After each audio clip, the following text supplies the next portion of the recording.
Halo, selamat pagi kembali dengan saya Alvin Lim di acara Quotient TV. Teman-teman, hari ini kita akan membahas tentang salah satu terduga oknum polisi ya teman-teman. Kenapa saya bilang oknum? Karena orang ini bertanggung jawab atas lepasnya para bos investasi bodong teman-teman ya. Jadi teman-teman tahu bahwa saya adalah kuasa hukum dari kurang lebih 5.000 korban investasi bodong teman-teman ya. Dan orang-orang ini adalah masyarakat yang uangnya dicuri sama investasi bodong, sama penjahat investasi bodong. Dan kita tahu bahwa divisi yang menangani investasi bodong yang bisa menangkap, penyidik adalah kepolisian teman-teman ya. Jadi saya mau bicara tentang apa yang terjadi dengan beberapa bos investasi bodong. Kita tahu bos investasi bodong ini banyak yang kabur teman-teman ya. Jadi kami sudah melaporkan di sini adalah seorang terduga oknum kepolisian yaitu Brigjen Wisnu Hermawan. Kenapa saya melaporkan beliau? Ya karena dia adalah Direktur Tipitexus. Beliau adalah orang yang menangani investasi-investasi bodong di Indonesia ya. Jadi kasus-kasus besar triliunan itu semua masuk ke divisinya dia, yaitu Tipitexus teman-teman ya. Dan kenapa saya sebut dia oknum? Karena teman-teman ya, ini adalah jenderal yang paling berprestasi. Tapi prestasinya adalah membikin kabur para bos investasi bodong. Jadi paling banyak DPO ini di direktoratnya dia. Ya, ini yang kita mau bahas teman-teman. Pertama adalah Indosuria. Teman-teman tahu Indosuria waktu itu sempat mandek 2 tahun, ya kan? Nah, ya yang bikin mandek siapa? Ya Tipitexus teman-teman ya. 2 tahun dia mandek. Kenapa dia jalan? Waktu itu teman-teman, saya sempat melaporkan dia ke kode etik juga di sana dan dia minta untuk saya cabut ya. Dengan janji dia akan menjalankan laporan polisi Indosuria ya dengan benar ya. Saya minta sama dia bukan hanya Indosuria yang ditahan, tapi juga ayahnya waktu itu ya yang sekarang udah almarhum dan istrinya teman-teman, karena diduga uangnya itu triliunan itu tidak dinikmati sendiri teman-teman ya, tapi mengalir ke keluarga-keluarganya. Sampai sekarang ayahnya meninggal pun ya sudah mati sekalipun tidak diproses sama Tipitexus teman-teman ya. Tapi bukan itu aja pembiarannya teman-teman ya. Pembiaran berikutnya adalah Suwito Ayub. Jadi ketika dia baru masuk di Tipitexus sudah kabur satu Suwito Ayub ya. Nah Suwito Ayub ini diduga dikaburkan, bukan kabur teman-teman, dikaburkan. Kenapa saya menduga seperti itu? Karena dia adalah direktur yang memegang operasional. Kalau teman-teman lihat BAP-BAP-nya si Hendy Surya itu selalu semua membuang kesalahan ke Suwito Ayub. Ya, sehingga dengan Suwito Ayub tidak ada, nggak bisa dia dikonfrontir, teman-teman ya. Itu yang berusaha mereka lakukan untuk membuat si Hendy Surya ini bisa lepas. Ya, di pengadilan negeri. Makanya teman-teman tahu di pengadilan negeri dibilang perdata di situ, ya kan?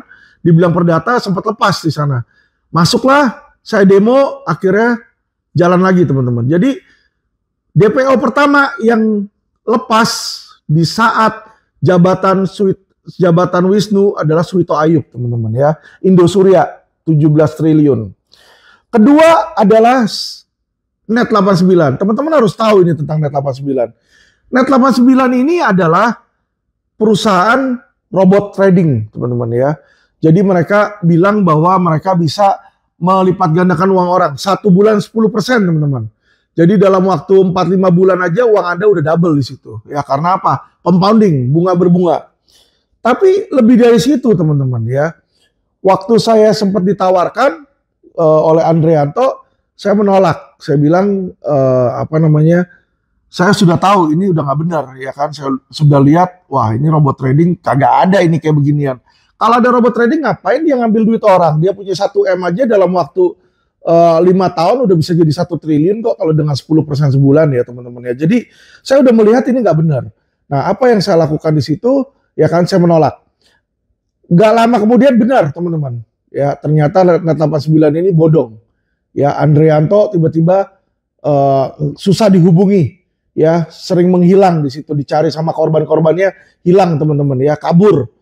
Nah, masuklah saya waktu itu diminta tolong oleh beberapa korban yang memberikan kuasa kepada saya. Saya temui Andrianto di kantornya, teman-teman, ya, di Ruko Foresta di sana. Dan di sana dia menunjukkan di depan saya kekuatan dia menelpon jenderal di Mabes, teman-teman, ya. Yang saya duga itu adalah Wisnu, ya. Kenapa? Karena satu-satunya jenderal yang ngurusin kasusnya dia di TP-Texas itu ya cuma Wisnu, karena di bawahnya ini nggak ada yang jenderal. Ya dia doang jenderal bintang 1, ya. Terlepas dari dugaan tersebut, teman-teman, ya. Saya sudah bilang sama si Wisnu ketika ketemu, teman-teman, ya. Juga kepada jajaran-jajarannya bahwa ini orang ngomong dia ada backingan jenderal di Mabes, ya. Mohon kalian hati-hati, berikan atensi. Iya Pak, tenang Pak. Selalu ngomongnya kayak begitu, teman-teman, ya. Ketika saya datang. Tapi apa yang terjadi, teman-teman? Ketika si Andrianto ini sama Samuel Liau jadi tersangka, tiba-tiba dua-duanya buron lagi, DPO lagi, kayak Suwito lagi, ya. Ini kan aneh, teman-teman. Ini kan aneh. Kenapa sih semua yang ada, mayoritas yang ada di tempatnya di TP-Texas ini kok kalau jadi tersangka tuh kabur, jadi tersangka DPO di situ, ya. Alasannya nggak tahu di mana, ya. Sampai sekarang berkasnya Andrianto sama Samuel Liau itu sama sekali tidak disidangkan. Padahal, teman-teman, seperti yang kita tahu, TPPU, yaitu pencucian uang, itu bisa disidangkan dengan in absentia. Pertanyaannya, kenapa Bareskrim menahan berkas tersebut dan tidak menyidangkan? Harusnya lempar dong ke kejaksaan, ya. Jadi kita lihat nih, teman-teman. Suwito Ayub kabur, Indro Surya, sekarang Net 89 kabur, 2 orang lagi, ya kan. Nggak selesai sampai di situ, teman-teman, ya. Selain Suwito Ayub, selain Andrianto dan Samuel Liau, 2 bos tersebut, direktur dan komisaris, ada 7 leader lain, teman-teman, ya, yang ditersangkakan dan ditahan di Net 89. Dipisah 2 berkas. Berkas pertama ada 5 tersangka, berkas kedua ada 2 tersangka. Yang 5 tersangka itu mengajukan pra peradilan di Pengadilan Negeri Tangerang, teman-teman, ya. Jadi dia menggugat penetapan tersangkanya dan penyidikannya yang dianggap tidak sah, teman-teman. Dan apa kata Majelis Hakim Pengadilan Tinggi, Majelis Hakim Pengadilan Negeri Tangerang, dibilang bahwa ini penyidikannya tidak sah, ya, nggak benar, ngawur, ya. Alhasil 5 orang tersebut yang ditahan dilepaskan, teman-teman, ya. Kita melihat berapa banyak lainnya yang orang Prapit itu nggak pernah menang lawan polisi. Ya, saya kasih tahu teman-teman, ya, itu 1000 banding 1. Ya, 1 orang dimenangkan, 1000 itu kalah. Kok ini 5-5-nya bisa menang, teman-teman? Nggak stop di situ, teman-teman. Yang 2-nya lagi Prapit juga di PN Jakarta Selatan, ya. Dan dimenangkan lagi oleh Pengadilan Negeri Jakarta Selatan. Dibilang sprindiknya tidak sah, dibilang juga di situ penetapan tersangkanya tidak sah. Alhasil 2 penjahat lainnya dilepaskan. Jadi total 7 tersangka dilepaskan dan 2 orang DPO. Ya, ini kasus yang belasan triliun juga, teman-teman. Jadi kita melihat bagaimana modus oknum-oknum TP-Texas ini bekerja, teman-teman, ya. Kalau Anda bilang, oh mungkin aja itu kebetulan. Tidak ada kebetulan, Pak. Saya jadi lawyer, Pak. Ya, pidana saya sangat sering temani dan saya sering memperadilan kepolisian. Bahkan minggu ini pun saya akan memperadilan TP-Texas, teman-teman, ya. Pada hari Kamis saya akan ada di PN Jakarta Selatan. Saya perapitkan lagi dia di dalam kasus lain, ya. Jadi saya ini LQ ini kita banyak sekali perapit, ya, teman-teman. Dan kita tahu yang bisa menang itu yang kong kali kong sama Bitkom, sama oknum Bitkom. Jadi kalau ada pengacara, kong kali kong sama oknum Bitkom dan oknum Bitkom menyetujui, itu bisa menang. Tapi kalau nggak akan berani. Hakim-hakim nggak akan berani untuk melepaskan tersangka, apalagi yang sudah ditahan. Ya, teman-teman, saya mau teman-teman punya logika, ya. Negara kita ini sudah diakui, ya, dan sudah ada secara fakta di media menjadi negara terkorup di Asia Tenggara, institusi kepolisian, institusi Polri, ya. Jadi kita tidak bisa deny bahwa banyaknya oknum di kepolisian, ya, walaupun nggak ada penangkapan-penangkapan, hanya karena kenapa? KPK-nya sekarang loyo, letoy, ya, lemes di situ. Karena kenapa? Ketua KPK-nya pun dihajar sama Kapolda Metro, ya kan, menjadi tersangka koruptor. Jadi sudah tidak punya taring untuk menangkap polisi-polisi. Alhasil sama sekali tidak ada polisi yang ditangkap nih terhadap korup. Apakah berarti mereka nggak korup? Nah terus bagaimana kok mereka bisa menjadi ranking pertama terkorup di Asia Tenggara kalau nggak ada yang korup, teman-teman? Ya, saya kasih tahu, oknum-oknum itu masih ada dan masih bertebaran. Ya, jadi masyarakat tuh harus smart. Dan apalagi ini menyangkut ribuan orang, teman-teman. Nggak selesai di situ, teman-teman, ya. Bukan cuma selesai di Net 89. Ada lagi Wana Arta, teman-teman. Wana Arta itu sudah jadi tersangka DPO lagi si Evelina Petruska. Ya. Lalu bagaimana itu, teman-teman? Apakah kebetulan? Pertanyaan saya, Mabes Polri yang sebegitu hebat, apakah tidak punya tim intel? Seseorang yang sudah mau jadi tersangka, apakah itu tidak dilakukan pencegahan? Makanya kenapa saya laporin di Dumas di sini, ya, dugaan ketidakprofesionalan. Kenapa dia nggak profesional? Dia kan reserse, dia tahu ini kasus triliunan. Di mana kasus triliunan orang bisa kabur. Dalam kasus besar itu orang bisa kabur. Ya.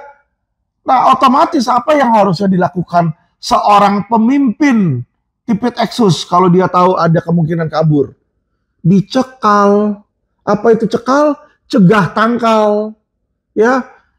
Jadi sebelum jadi tersangka udah naik sidik, panggil, ambil, sita dulu itu paspor. Paspornya sita. Terus bikin surat ke imigrasi untuk dicekal. Jangan sampai mereka keluar dari negara Indonesia. Harusnya kan seperti itu ya, teman-teman, ya. Tapi itu tidak dilakukan, teman-teman, ya. Karena kenapa? Infonya dari Wisnu, dia bilang berikutnya, oh, si Andrianto diketahui ada di Kamboja, katanya. Mereka berdua, Andrianto sama Samuel Liao. Pertanyaannya, kalau lu udah tahu, kenapa lu nggak tangkap? Lu udah tahu di Kamboja, kenapa nggak tangkap? Alasannya sudah jadi warga negara sana. Mau warga negara sana, kek? Ya, kalau melakukan perbuatan pidana di Indonesia, tangkap di Indonesia, tangkap ke sana. Kan ada Interpol. Masa mesti saya ngajarin Jenderal Bintang 1? Ya toh, TV Texas bisa kerjasama sama siapa? Divisi Hub Inter. Itu kan kepalanya Krisnamurti. Yang kasus si Jessica, ya. Ada apa ini nggak mau nangkep? Apakah Krisnamurti juga dapat setoran kah? Masuk angin juga kah? Sampai nggak mau nangkep penjahat? Kalau memang sudah diketahui di Kamboja, kalau Anda lihat baca media berita itu di CNN, di Kompas, di Detik itu si Wisnu tuh udah ngomong bahwa Andrianto itu diketahui ada di Kamboja.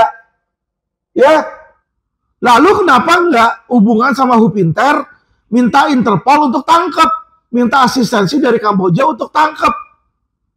Tidak ada itu upaya seperti itu.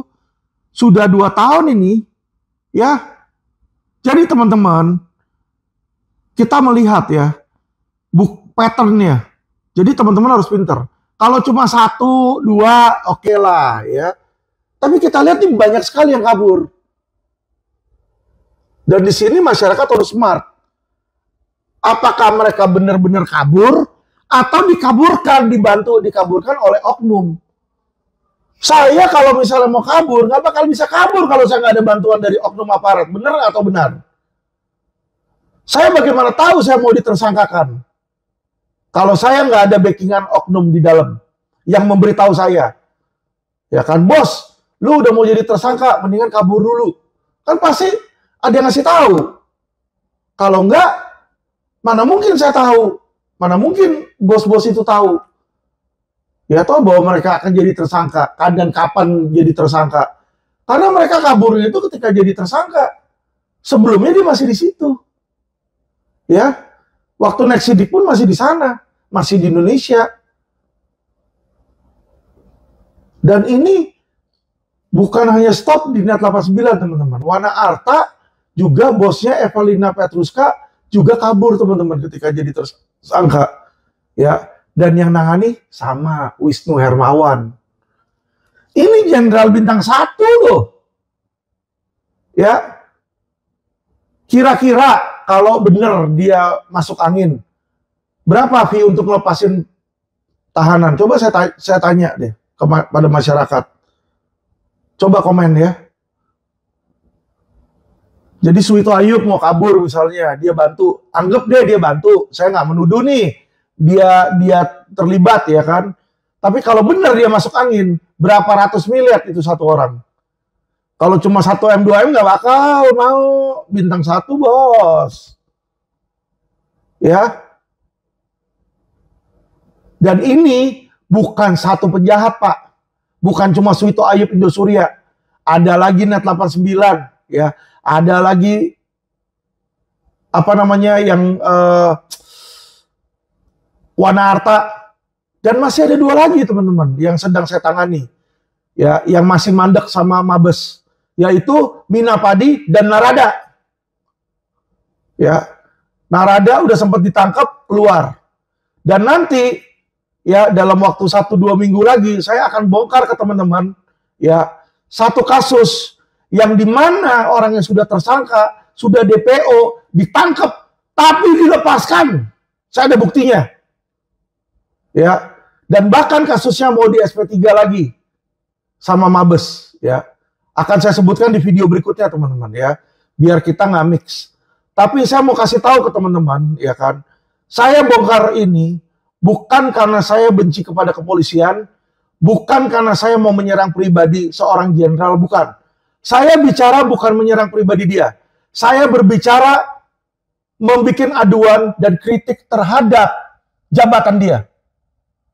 Dia sebagai penyidik, sebagai direktur Tripitexus adalah orang yang mengurus ya kan kasus klien-klien saya. Dan saya sebagai kuasa hukum tidak puas. Tidak puas. Bagaimana puas kalau kasusnya nggak selesai? Coba saya tanya. Itu kasus sudah 4 tahun loh. 4 tahun teman-teman. 4 tahun. Beberapa korban udah mampus. Udah mati. Udah mati korban-korbannya beberapa. Apakah polisi punya hati? Kagak punya. Nggak punya hati mereka. Ya. Di sini saya mengkritik mereka untuk berubah.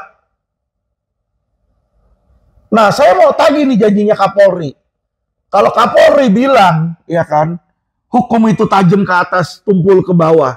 Nggak akan lagi katanya kayak begitu. Nggak akan tajam ke bawah, tumpul ke atas. Ternyata sekarang tumpul ke atas bener. Ini bos-bos investasi bodong yang saya sebut namanya dia tadi, itu lepas dari hukuman Pak Kapolri. Berarti apa Pak? Hukum itu tumpul Pak ke atas Pak. Ya. Dan ini berkat prestasi anak buah Anda, Jenderal Bintang 1 Brigjen Wisnu Hermawan. Saya nggak takut ya. Saya nggak takut sebut namanya. Mau laporin ITE, silakan laporin ITE. Saya berbicara sebagai kuasa hukum terhadap kasus yang saya tangani. Yaitu kasus Indosuria saya tangani, ada surat kuasanya ya. Dan kasus Net 89 ini juga ada surat kuasanya ya. Nama saya di situ. Teman-teman bisa lihat. Ini Net 89 teman-teman ya. Ini surat kuasanya ada nih. Nama saya nomor 1 nih di sini. Ya. Jadi saya berbicara sebagai pengacara, sebagai kuasa hukum, sebagai seorang advokat ya yang sedang menjalankan tugas.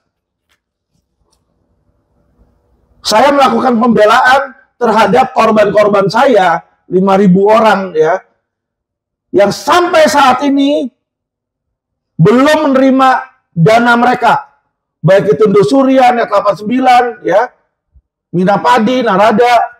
Minapadi dan Narada ini masih mandek nih, belum ada penetapan tersangka. Orangnya pun juga infonya Narada udah kabur si dewanya. Good job Mabes Polri, good job ya. Dan masih banyak lagi. Kalau saya jabarin nih banyak, tapi mungkin yang lain saya nggak urus, ya udah biarin ya. Tapi listnya itu panjang, Pak. Jadi masyarakat perlu tahu ya, wajah kepolisian sesungguhnya itu bagaimana. Dari mata praktisi ya, bukan dari surat kabar, pencitraan-pencitraan mereka ya. Masyarakat puas, masyarakat puas, masyarakat puas. Masyarakat mana yang puas? Coba gue mau tahu. Sepanjang saya ketemu orang, saya tanya tentang kepolisian, kagak ada yang puas. Semuanya pada mengkritik. Pak Kapolri, Pak Listio, institusi Anda ini dalam posisi sekarang ini gonjang-ganjing, Pak. Ya, reputasinya tuh nggak bagus di masyarakat. Pandangan masyarakat tuh nggak bagus. Jangan terlelap dari ya survei kepuasan masyarakat terhadap kepolisian. Itu nggak benar itu. Itu berbanding jauh itu sama kenyataan yang saya alami dan saya rasakan, Pak. Dan bukan cuma saya, Pak. Lawyer-lawyer lain, masyarakat-masyarakat lain, ya, betapa banyak mereka teriak-teriak di mana sekarang ini mereka dikriminalisasi polisi, banyak, Pak. Ya, bahkan termasuk kemarin terakhir kali artis Saiful Jamil pun juga begitu, main asal ditangkap. Ya kan, di pinggir jalan di siang bolong sama polisi, Pak. Hebat, Pak. Apa tindakan Anda? Apakah dicopot penyidik tersebut? Tidak. Ya, nanti Anda alasan, kagak ada yang bikin laporan, nggak bikin aduan. Ya toh nggak bikin aduan. Kalau nggak ada yang bikin aduan, gimana saya mau proses? Padahal bukan yang nggak bikin aduan. Korban-korban itu takut melaporkan polisi. Tapi saya kasih tahu, Alvin Lim dan LQ Indonesia Law Firm tidak takut melaporkan. Ini aduan. Saya sudah melaporkan Jenderal Bintang 1 yang kami duga sebagai oknum. Tinggal Mabes Polri, Divisi Propam, berani nggak proses? Ya, Jenderal Bintang 2, Pak Syahardianto, berani nggak Anda proses ini? Apakah Anda akan melindungi sesama oknum? Ya, coba kita buktikan. Saya beritahukan ini ke masyarakat, biar masyarakat bantu mengawal, teman-teman ya. Kita bantu kawal, teman-teman. Ya kayak begini, teman-teman. Ini nggak layak. Apalagi mau naik bintang 2, mau dijadiin Kapolda, mati nggak lu? Ngurusin satu divisi aja di TV Texas aja, penjahat-penjahat bodongnya kabur semua. Gimana jadi Kapolda?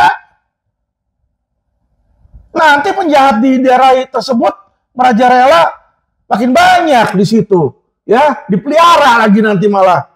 Dijadiin ATM berjalan lagi. Nggak layak, Pak, yang seperti ini, Pak. Ya, ini secara logika aja kita bisa lihat. Kalau cuma satu yang kabur, oke lah, lu lalai ya, lalai. Satu yang kabur. Ini udah banyak. 4-5 perusahaan. Orangnya banyak, belasan. Kabur apa dikaburin? Lalai atau sengaja? Ini dua yang berbeda ini. Ya, tapi secara logika aja, saya kalau disuruh menilai, saya yakin ini sengaja dibuat kabur. Ya, opini saya ya, opini saya. Orang bisa berbeda opini, nggak masalah. Saya sebagai kuasa hukum, saya boleh punya opini. Karena saya heran, Indosuria kabur, ini kabur, ya. Banyak yang kabur, yang lainnya juga masih banyak. Kalau mau nanti saya bikinin listnya. Ya, Narada juga kabur, Dewa di situ. Ya, Net 89 kabur, Wana Arta kabur. Hebat sekali. Kemarin yang kabur ada satu yang baru Anda tangkap, setelah saya teriak-teriak baru Anda tangkap satu. Ya.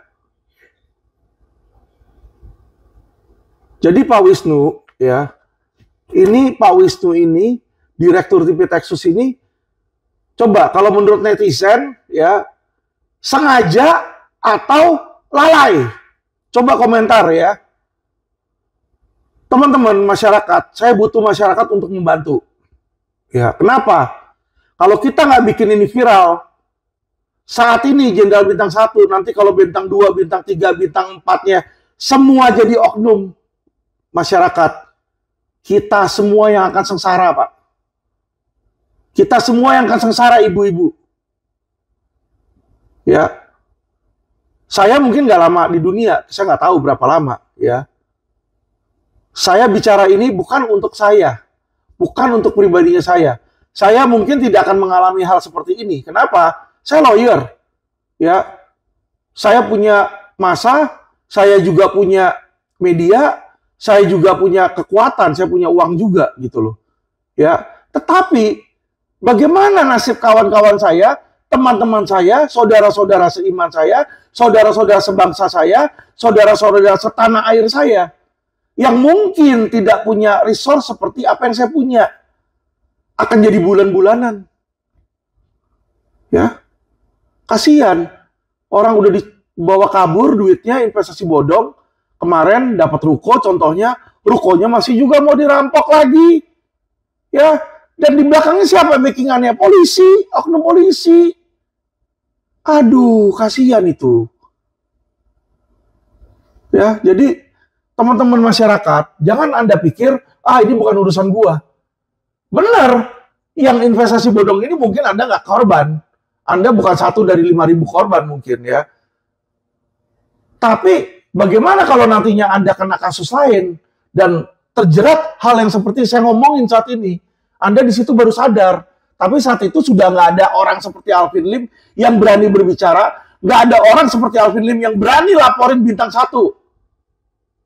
Coba saya mau tanya, lawyer-lawyer mana berani? Hotman berani nggak laporin jenderal polisi ke Propam? Pernah nggak laporin jenderal polisi ke Propam? Nggak bakal pernah, Hotman. Orangnya main aman dia. Ya, oknum dia temenin. Buktinya oknum-oknum polisi seperti Teddy Minasa, dia berusaha bebaskan toh. Dia temenin, dia mana mungkin laporin sendiri. Kalau dilaporin, benci pasti dia sama Hotman toh. Ya, lawyer-lawyeran nggak akan berani, Pak. Belum ada ya selama ini yang saya lihat di media. Di media saya googling belum ada yang berani melaporkan jenderal. Tetapi ini kita harus berani nggak berani, ini hukum. Ketika kita melihat ada dugaan penyelewengan etik, warga negara, lawyer, wajib lapor. Itulah adalah hak dan kewajiban kita untuk melaporkan apabila ada sesuatu yang nggak benar. Itu perintah undang-undang, Pak. Bukan Alvin Lim yang suruh. Ya, jadi saya mau lihat diproses atau tidaknya sama Propam, balik lagi, itu kewenangan Propam. Silakan kalau Anda nggak mau proses, nggak apa-apa. Yang penting nanti masyarakat tahu bahwa Alvin Lim sudah menjalankan tugasnya, melaporkan dan pengaduan dugaan oknum yang brengsek, walaupun itu Jenderal Bintang 1. Ya, nanti ke depannya saya akan laporin juga, kayak di Kejaksaan kemarin, saya sudah sempat laporin Jenderal Bintang 2 dan lengser. Diproses ternyata sama mereka proses etik dan dicopot. Ya. Jadi kejaksaan aja laporan etika saya ditindaklanjuti. Saya mau tahu nih, di kepolisian ditindaklanjuti nggak di Bintang 1 nih. Ya, mungkin ke depannya ada Bintang 3 saya laporin. Kalau memang mereka nggak benar gitu loh. Ya, sekali lagi teman-teman, bukan karena saya benci, bukan karena saya nggak suka, bukan Pak. Tidak.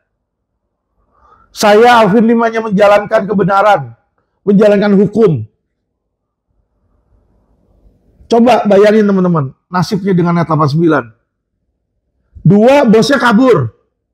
5, dibebasin di PN Tangerang. 2, dibebasin lagi di PN Jakarta Selatan. Ya, saat ini aset sitaannya yang sudah disita sama Mabes, nggak tahu gimana juntrungannya. Karena kenapa? Nggak disidangin. Nggak disidangin, nggak tahu itu asetnya kemana. Kalau besok berkurang lagi, dia tinggal rubah tinggal rubah BAP, ya kan, tinggal dirubah BAP-nya apa semua segala macam, dia tinggal rubah tuh aset-asetnya. Dipotong lagi aja dari situ. Kita juga nggak bakal tahu, teman-teman. Karena apa? Itu rahasia penyidikan nanti dia bilangnya. Ya, seperti yang terjadi sama Indosuria. Indosuria itu banyak aset yang hilang, yang sudah disita tidak masuk dalam putusan. Antara lain satu yak, ya yak yang ada fotonya tuh, saya tuh ada fotonya. Ya. Kedua adalah yang Wisnu udah ngomong, dia ke London, dia sita 20 juta US. 20 juta dolar kata dia udah sita dalam bentuk obligasi. 20 juta dolar itu 400 miliar.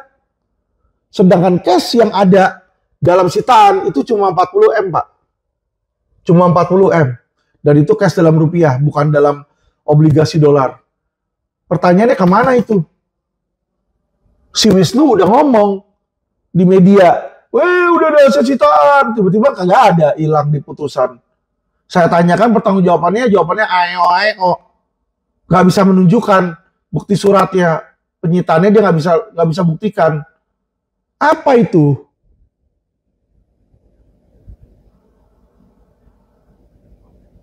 Ya, jadi asal teman-teman tahu, Alvin Lim ini nggak asal ngomong. Saya ngomong bukan untuk diri saya ngomong bukan untuk jelek-jelekin Wisnu, bukan. Saya ngomong untuk membela klien saya karena uang 20 juta US itu, ya, obligasi tersebut yang dia bilang dia sita, sama yak itu adalah uang hasil kejahatan. Uang milik korban-korban klien-klien saya. Ya, yang digelapkan, yang dicuri, yang dirampok oleh penjahat Indosuria dari para korban. Ya, itu yang saya lakukan pembelaan. Kemana itu? Ketika mereka tidak bisa menjawab, saya laporin dong etik. Bener nggak prosesnya? Secara hukum bener nggak? Terus apa yang harus saya lakukan? Hah? Saya bukan polisi, saya nggak bisa menyita. Saya nggak bisa nangkep. Padahal kemarin baru keluar berita, ya 2 minggu yang lalu, itu ada korban Wana Arta yang ketemu sama Evelyn Petruska di Beverly. Dia dengar, dia ngomong langsung. Dia lapor ke polisi. Nggak ditangkep. Alasannya mungkin udah berubah warga negara jadi warga negara Amerika. Segampang itu ya. Indonesia tuh menjadi negara yang kong kali kong. Nyolong belasan triliun, tinggal berubah warga negara, udah polisi nggak bisa nangkap. That's it. Is that it? Hancurlah kita kalau begitu. Pak Jokowi, bagaimana ini institusi kepolisian Anda, Pak? Ya, saya bukannya benci sama pejabat atau saya benci sama pemerintah, enggak loh. Ya, mohon digarisbawahi. Saya ini membela masyarakat, Pak. Masyarakat inilah yang memilih Anda, Pak Jokowi. Ya, Anda tuh dipilih oleh para masyarakat ini. Saya minta tolong Pak Presiden Jokowi, ya kan, coba berbicara agak tegas sedikit kepada Pak Kapolri, ya, walaupun dia dulu pernah jadi ajudan Anda, untuk apa, Pak? Ya, untuk diatensi yang seperti ini. Kemana itu penjahat kok pada kabur? Udah tahu kaburnya di mana, kagak ditangkap juga. Gimana mau nangkap Harun Masiku? Ya, yang disembunyikan oleh partai-partai, oknum-oknum partai. Anda ini saat ini masih presiden saya, Pak Jokowi. Dan saya menghormati Anda. Dan saya mendukung Anda. Ya, saya akan berdiri di paling depan kalau ada yang berusaha ngeleserin Anda di saat Anda masih menjadi presiden yang sah. Karena Anda presiden saya. Tetapi saya minta tolong dong penegakan hukum ini benar-benar dijalankan. Kasihan masyarakat loh, Pak. Saya bicara bukan demi saya, bukan demi Alvin Lim, Pak. Saya ini seminggu sekarang udah 2 kali transfusi darah, Pak. 3 kantong, Pak, ini, Pak.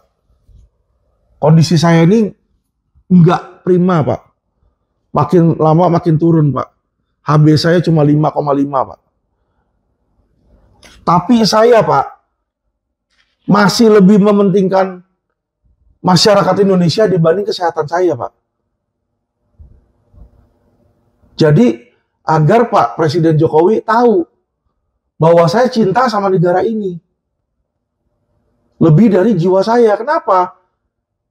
Karena pejuang-pejuang zaman dulu juga seperti itu, Pak.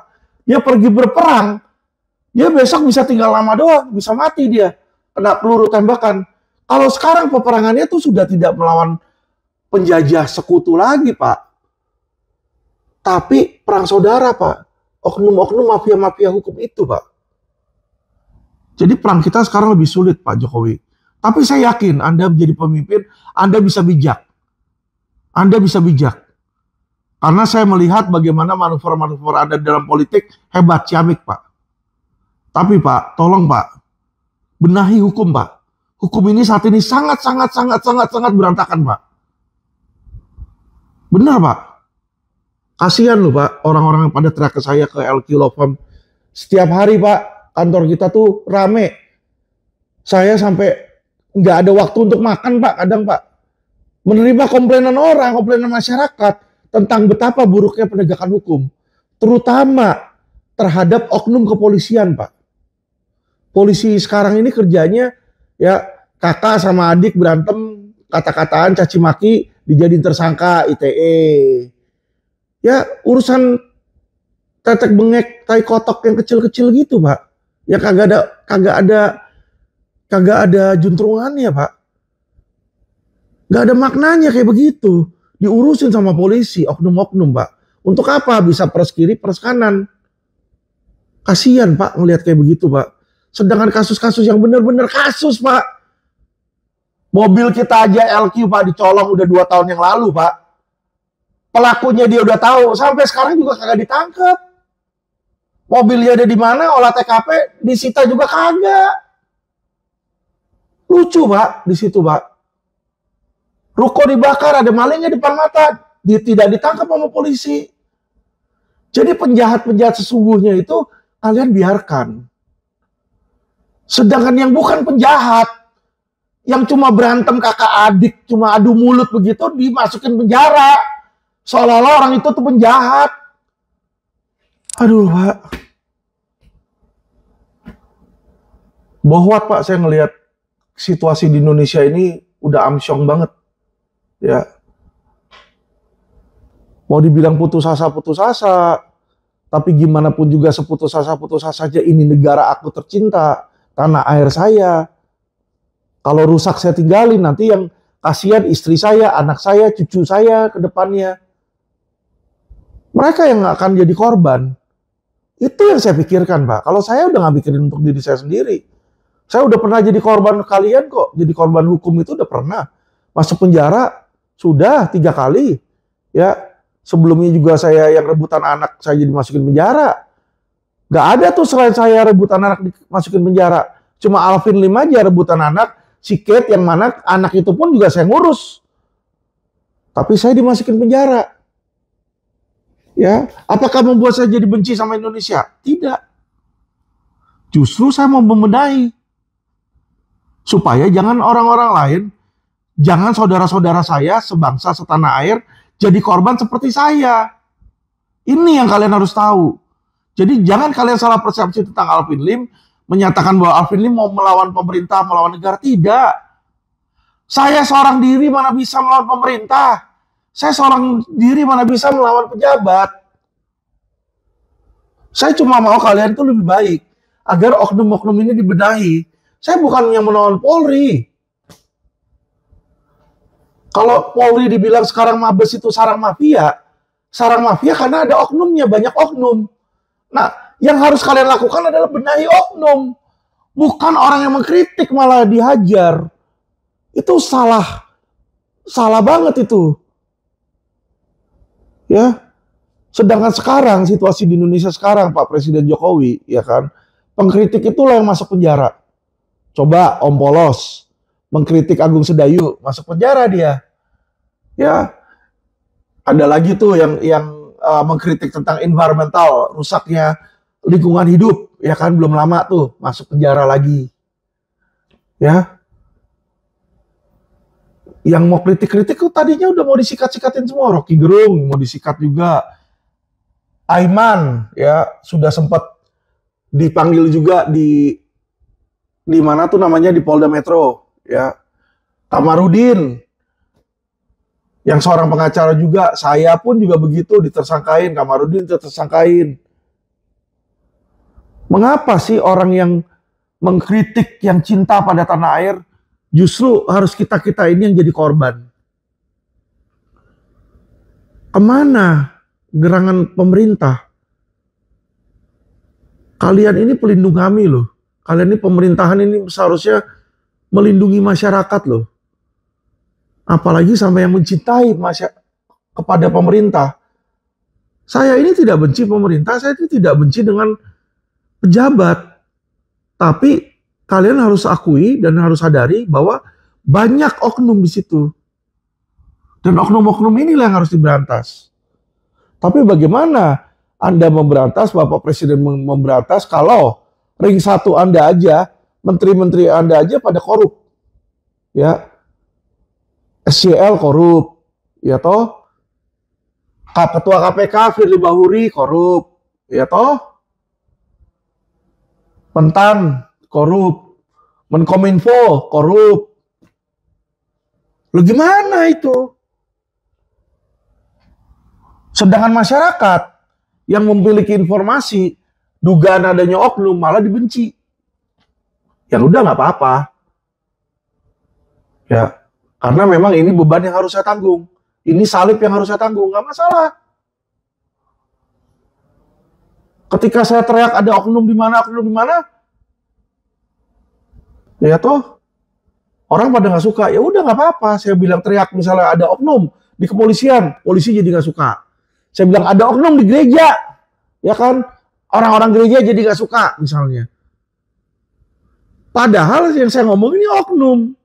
Kalau memang nggak percaya itu oknum, adili aja. Buktikan, bener nggak gitu loh, itu oknum. Ini, menurut saya ini oknum. Kalau nggak percaya, adili, proses hukum. Makanya selain aduan etik, minggu depan saya akan ajukan somasi dan saya akan gugat di pengadilan pula oknum ini. Supaya yang bersangkutan mempertanggungjawabkan di depan masyarakat. Dan saya akan bikin viral. Setiap perkembangan saya akan naikkan ke podcast, saya akan naikkan ke media, supaya masyarakat tahu. Masyarakat bantu saya. Ada yang mau bantu. Saya melihat emosi masyarakat dan respon dari masyarakat itu sangat positif. Dan terima kasih para netizen yang sudah mendukung. Ya, dengan Anda mendukung saya, Anda mendukung kebaikan hukum, kebaikan pemerintah untuk anak cucu Anda ke depannya. Karena saya kasih tahu, Pak, Ibu, nggak banyak orang kayak Alvin Lim. Orang yang punya nyali, ya, yang berani mengadukan seorang jenderal berbintang. Coba yang lain ada nggak? Apalagi berani speak up di depan umum terhadap jenderal tersebut. Ada nggak?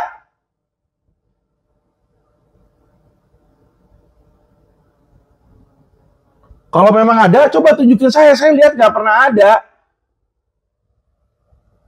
Lawyer-lawyer lain kemana? Lawyer yang lebih senior, ngakunya lebih hebat. Ilmu hukumnya lebih hebat. Lebih kaya, lebih lebih ini. Tapi kok nggak pernah ada oknum jenderal yang berani dia adukan. Malah yang ada oknum-oknum itu sama pengacara-pengacara dibelain, dilepasin, dibantu. Ini kan jadi aneh kita ya. Makanya teman-teman, selama saya masih ada, ya saya berterima kasih kepada para netizen yang memang selama ini sudah mendukung, walaupun dukungan Anda dalam bentuk komentar, dalam bentuk memviralkan video saya melihat setiap video yang saya naikin viral. Ya, kemarin saya baru naikin tentang Gilbert pun, hari saya naikin tentang Gilbert langsung rame. Padahal berita tentang Gilbert dan video itu sudah beredar beberapa hari sebelumnya di channel-channel lain, tapi tidak ada yang viral. Ya, jadi saya terima kasih pada teman-teman. Dan tujuan kita bukan melawan ya agama Kristen, karena saya juga Kristen. Tapi oknumnya kita mau benahi. ya supaya mereka sadar. Saya pun bicara seperti ini terhadap Wisnu bukan mau penjarain dia. Ya, jangan salah. Saya mau dia sadar. Dia ini adalah seorang polisi. Tetapi di dalam pergerakannya, di dalam kelakuannya menurut saya, opini saya, nggak ada bedanya sama penjahat.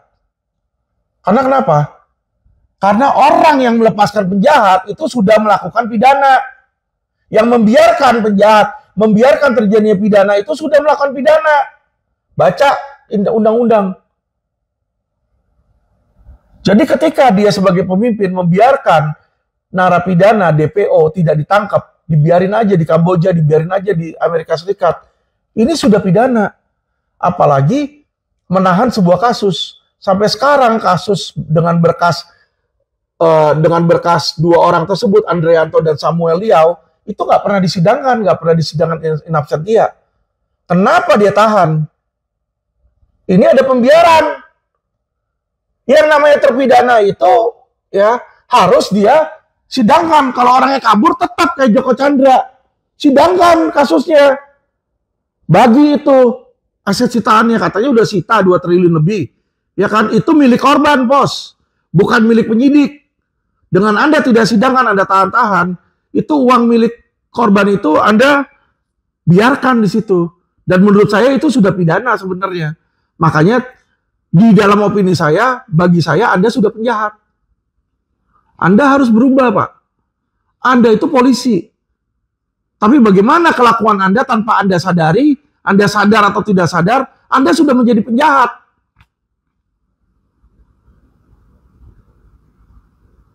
Ya. Jadi saya minta supaya kepolisian ini benar-benar sadar. Kalau memang belum sadar, besok saya bikin video lagi yang lebih keras. Saya bongkar lagi, saya banyak kok. Saya sudah bilang, saya selama ini nggak bicara terlalu banyak. Saya memberikan waktu pada pihak kepolisian untuk berubah. Dan memang sudah ada perubahan. Saya akan objektif dan saya bilang, ya kan, terima kasih kepada Pak Listio yang 2 minggu lalu sudah menanggapi komunikasi dengan saya dan akhirnya saya diterima oleh Kabar Eskrim, ya, Kabar Eskrim Mamakarwa Sidik yang mana akan menjalankan kasus-kasus yang mandek di LQ, ya, dari firma hukum. Tetapi Pak, ini yang Wisnu ini berbeda. Kasus ini bukan hanya mandek.